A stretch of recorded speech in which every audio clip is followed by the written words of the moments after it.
I got that California.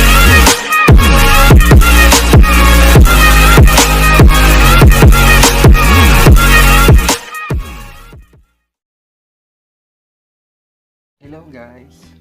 Welcome to my channel here at RiczChuaTV. Para sa mga hindi pa nag-subscribe, subscribe na kayo.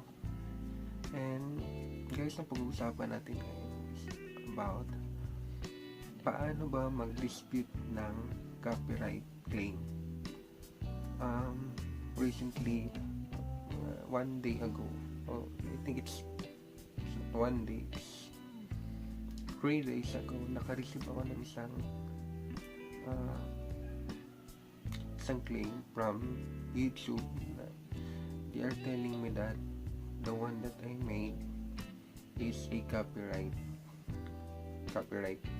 video.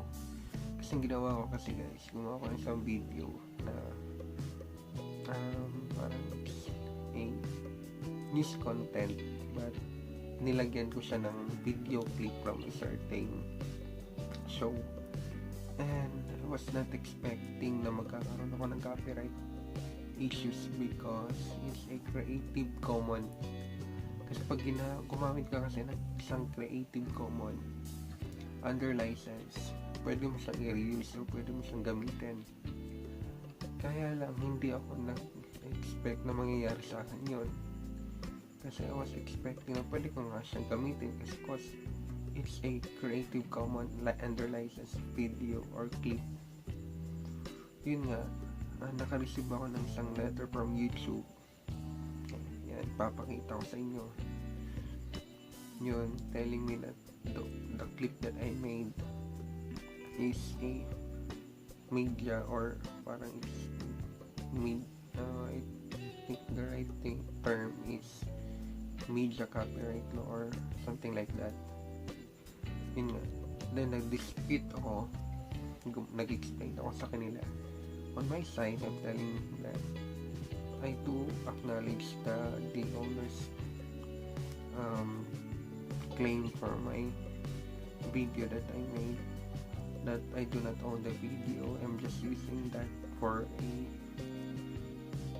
illustration purposes only, but I have nothing to do with the video. And despite of my explanation, I think the owner did ignore the one that I explained to him or to her. Yun, nagkaroon ng valid reason si YouTube na i-dispute na yung video na ginawa ko sa copyright. Yun, papakita ko sa inyo kung ano yung na-receive ko after gumawa ko ng isang dispute claim. Yun nga, gumawa ko ng isang dispute claim, nag-explain ako sa kanila, then naka-receive ako ng parang isang receive explanation from YouTube from the time after I send. Yan, explain sila. Then I was expecting a reply or a feedback within 30 days, but they messaged me or email me after 3 days. Then I have received that certain explanation telling me that the one that I made is a valid copyright law. And despite of that, yun yung pinaka-iniiwasan natin yung magkakaroon tayo ng isang copyright, kasi napaka-stricto na ngayon ng YouTube or ng YT with regards to copyright.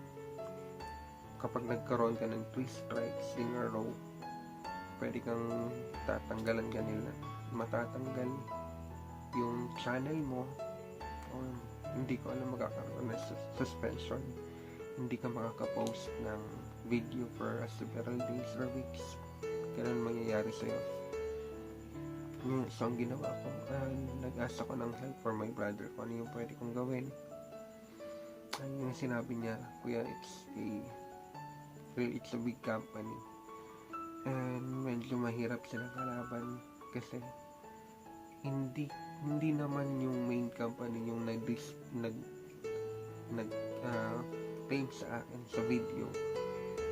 it's another name, but that name is, I think it's a sub account for certain network here in the Philippines. So I was thinking na para maiwasan ko na lang yung magkaroon ako ng strike, kasi papunta pa lang ako sa monetization, iniiwasan ko magkakaroon ng strike. I deleted the one that I made. So nabawasan yung subs ko, nabawasan yung watching time ko. So medyo risky siya, pero it's okay. At least hindi ko nagkaroon ng strike. So guys, dapat natin iwasan na magkakaroon tayo ng mga copyright claim, kasi pag hindi pa tayo naka-monetize, at least we are practiced to follow the rules para iwasan natin yun. Kasi kapag na-monetize na tayo at nagkaroon tayo ng strike, automatically tatanggalin ka ni YouTube for 3 consecutive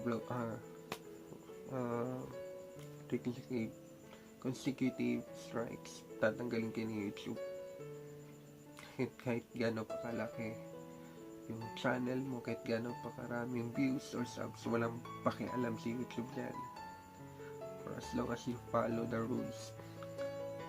And yung pinakamaraming claim na nangyayari kapag nagkaroon ka ng copyright sa songs, yung pinakamabilis sila, pag kahit isang praise lang ng kanta at nabasa yan ng algorithm ng YouTube, automatically makakaroon ka ng copyright. Yung revenue mo na ma-earn mo from the certain video, instead of pupunta sa'yo, mapupunta yun sa owner ng song. So napakalaki, napasakit nun. So para iwasan natin, hindi na tayo gagawa ng mga ganun na mga copyright issues. At least we're safe, and para din magkaroon tayo ng isang magandang content, and makakaiwas tayo sa mga napakaraming strike. Yun nga guys, so yun lang mga advice ko for today, and maybe for the next video, gagawa ko na sa video, ipapakita ko yung mga songs na ginamit ko na hindi siya copyrighted. Hindi pa ako naka-copyright issues sa mga songs na ginamit ko, kasi I'm following the rules, and lahat ng songs na ginamit ko, mostly dun ko kinukuha sa YouTube Creative Studio. For the next video, papakita ko sa inyo kung paano yung gawin. Sa mga hindi pa subscribe dyan, don't forget to click subscribe, click like, and here again, RiczChuaTV. Bye for now.